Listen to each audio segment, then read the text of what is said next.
So this week has probably been one of the craziest weeks for sim racing. Not only have we had a completely new iRacing update, we've also had a completely new Le Mans Ultimate update with all the GT3 cars, or 4 GT3 cars, and a new track getting added, and that's exactly what we're going to be testing out now. Now, in this new update, why am I not turning? Okay, well, in this new update, they have released the McLaren GT3, the BMW, the Corvette, and the Ferrari GT3, as well as Interlagos. Now, this is like a lot of new content, and it is super nice because until now, we've actually only had the GTEs in the official Le Mans game.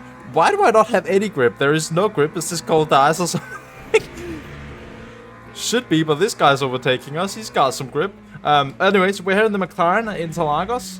This is a new combo, and as I said, it's insane that we both have this new content as well as all the new iRacing content this week. There is so much stuff to test out and try out. I think this is a good addition to Le Mans Ultimate already because it's taking us closer to getting underway with the Le Mans Virtual Series, because now we have the official GT3 cars in. I just need to check if there's a reason why I have so little grip, because there's absolutely no grip on this thing, and I'm getting absolutely embarrassed by these other AIs. Look at this. These guys are just absolutely going crazy on me. I'm gonna guess it's because I was running minimum wing on this car. So let's just try this again. Give it a couple laps, and I'll tell you what I actually think about it after a couple laps of driving and sort of getting up to temperature as well. I'll tell you what I think about it. Now, just remember that my graphics are basically completely irrelevant to the game, because I basically run all racing games on the lowest graphics so I can get my esports frames, you know? I run the esports settings, so the graphics are completely awful on my game, but at least I have very good frame rate still while recording. Now, if you know me, you know that I absolutely despise the GT3 cars on iRacing. I think they drive pretty terribly, and I don't like driving. That's why I mainly drive the prototypes. But of what I know, the GT cars in Le Mans Ultimate are some of the best GT cars that I've driven on most sims. I really enjoy the way that you can sort of battle with, or not like battle with them, but they have good weight to them. They're sort of hard to drive. You need to fight them a little bit, and I'm already feeling that with these cars as well. I'm already enjoying these cars like 10 times more than what I would on iRacing. And I think until now, they've done a really good job. Now, for now, it is only these couple of cars that have actually released. We're still waiting for the Porsche GT3 to come around, which I think will be in the next build.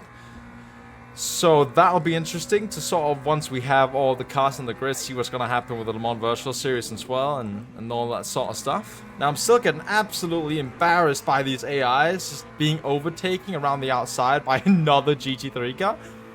Which I mean, I could just be super bad, but I don't feel like I have anywhere the amount of grip that these other GT3 cars have. Let's just try and squeeze that guy out there. Just drive a bit defensive here. We got another McLaren coming up on us behind as well, a little multi-class car. Now, one thing I'm actually super surprised about in this game, I don't drive that much with the AIs, but how the AIs lap traffic, you know, the hypercars. I'm actually positively surprised by this. I think that'll also make it good for like GT3 racing, and if you're a guy who drives a lot with AIs, I still think it'll be great fun, because the AIs are doing a pretty good job in terms of lapping, in my personal opinion. And I think for me, what also helps the feeling of this compared to the iRacing ones is not only do they feel like they have a lot more weight, but also the force feedback is quite a lot better. Like over curves, it actually feels like you're fighting the car and stuff. Why I'm getting absolutely embarrassed like this guy just had so much more grip on the exit than us, I don't know. Maybe it's just potential skill issue, but or maybe I just put the AIs unrealistically high. I don't even know what the AI level was at. Let's see, we can't overtake him around the outside. I just don't feel like I have enough grip in this thing compared to this AI. Like, he's just able to have so much more grip while I'm just here understeering like crazy. Look at this. Absolutely nothing for me. Oh, wow, that's a bit deep as well. Now, if you're wondering, I'm just on the basic Le Mans Ultimate setup that they have. I've not changed anything except put the wing angle up by 1 degree, and I have no grip to sort of keep up with these guys. as I said, it could just be a skill issue as well. I wouldn't be surprised, you know, I'm not really the most vivid Le Mans Ultimate user. I'm mainly an iRacing driver. But I do think this is cool. I might jump on and give this some actual laps and give it some races with the McLaren or something. You know, Le Mans Ultimate is a game I enjoy playing. It's not that I don't enjoy playing or anything. It's just with everything going on in iRacing and stuff. Look at this guy's just able to take us around the outside while we're just understeering like an absolute truck or something. That is... I don't understand that. Let's see if we can move in front of this guy. Push him out there. He can't overtake us, mate. We're too defensive. I just had contact with him. I just pushed him out into the corner. No overtaking me.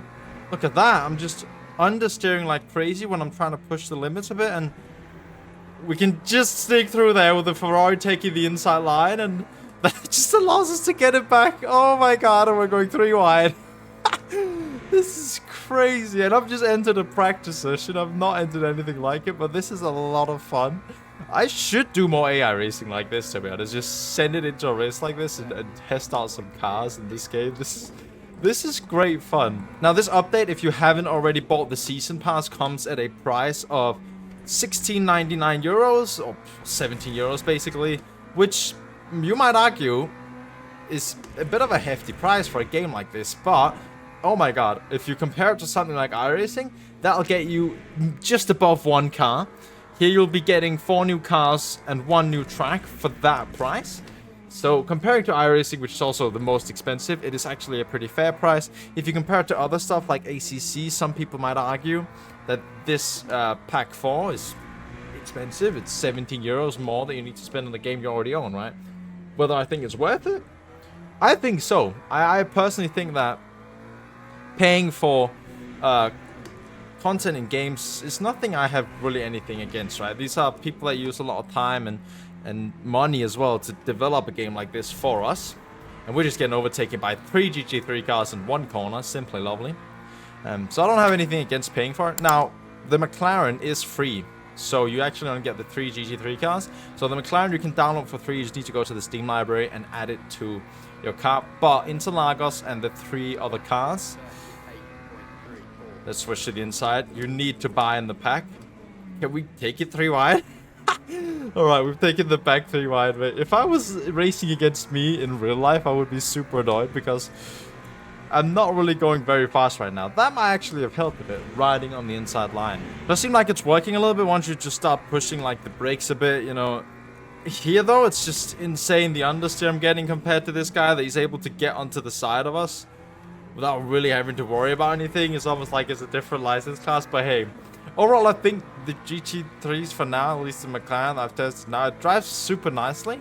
Of course, when you start to get more into it, you'll get a better impression of it. Now I'm just testing it out, and as a first impression, I'm already enjoying this a lot more than, for example, the iRacing GT3's. But that might also just be a personal opinion. Let's just see if we can get this guy around the outside. Oh, he's brakes super late. Will he run deep into the corner? Of course he won't. He's got mega grip. Oh, that's too much. Alright, well... Alright, that'll put this video to an end. If you enjoyed, make sure to subscribe. I've been Marcus, and I'll see you in the next one. Bye!